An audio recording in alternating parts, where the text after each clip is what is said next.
आज की इस नई वीडियो में आप सबका मैं एक बार फिर से स्वागत करता हूं। सबसे पहले तो मैं आप लोगों को बता दूं कि जो लोग मेरे चैनल पे नौकरी लेने के चक्कर पे मेरे चैनल को सब्सक्राइब करते हैं तो वो भाई सब्सक्राइब ना करें। मैं किसी को भी यूए में नौकरी दिलाने के लिए वीडियो नहीं बनाता। मैं सिर्फ वीडियो बनाने का मेरा मकसद ये है कि मैं आप सबको विदेशों में कौन सा काम कैसे होता है और उसकी सैलरी वगैरह कितनी होती है, मैं इस टॉपिक के ऊपर बात करता हूं, ना कि नौकरी दिलाने के चक्कर में। अब बात करते हैं काम की।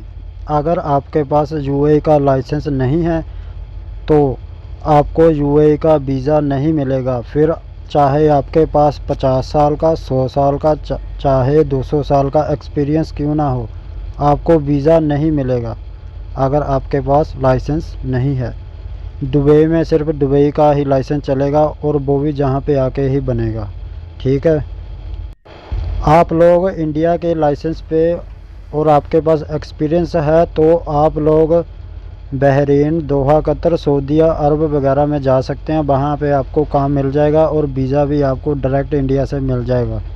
लेकिन दुबई का आप लोगों को नहीं मिलेगा अगर आपके पास लाइसेंस नहीं है। इसके लिए आप लोगों को दुबई में आना पड़ेगा और जहां आने के बाद आप लोग फ़ाइल ओपन करवा सकते हैं और अपना लाइसेंस अप्लाई करवा सकते हैं।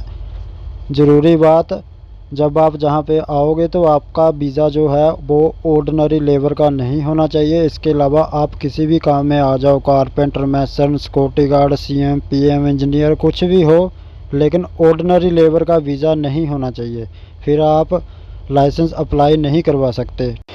इसके साथ साथ टूरिस्ट वीज़ा और विजिट वीज़ा पे भी जो 1-2 महीने के लिए आते हैं वो लोग भी लाइसेंस अप्लाई नहीं करवा सकते हैं। इसके बाद आप लोग लाइसेंस जहाँ पे बनता है वहाँ ऑफिस में जाने के बाद आप लोग अपनी फ़ाइल ओपन करवा सकते हैं।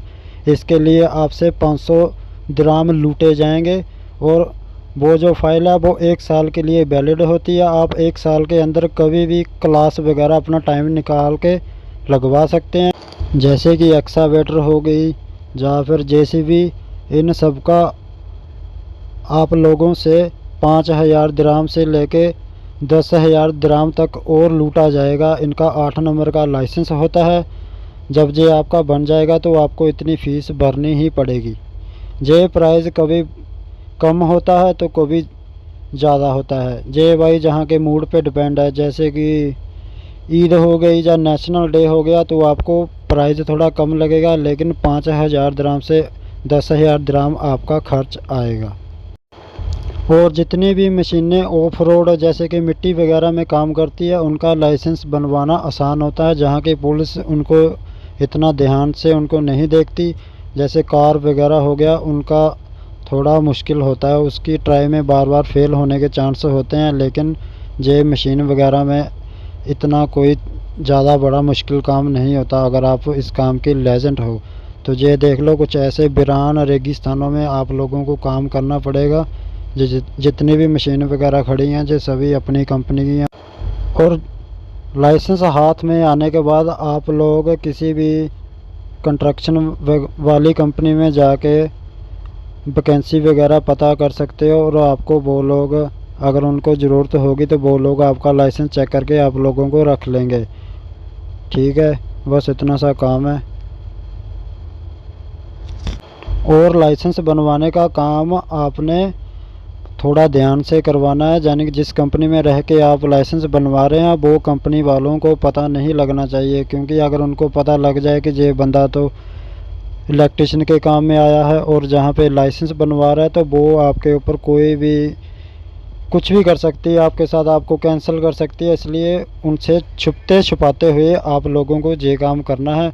जैसे लाइसेंस आपके हाथ में आता है तो वो कंपनी को मारो कैंसिल और किसी कंस्ट्रक्शन वाली जहाँ पे मशीन वगैरह काम करती हैं उस कंपनी में जाके आप लोग अप्लाई करवा सकते हैं। धन्यवाद। इस बात का आप लोगों ने ध्यान रखना हो और अगर मेरे से कोई गलती हो गई हो तो मुझे क्षमा करें, क्योंकि ये वीडियो मैंने आनन फानन में जल्दी बना दिया है। धन्यवाद।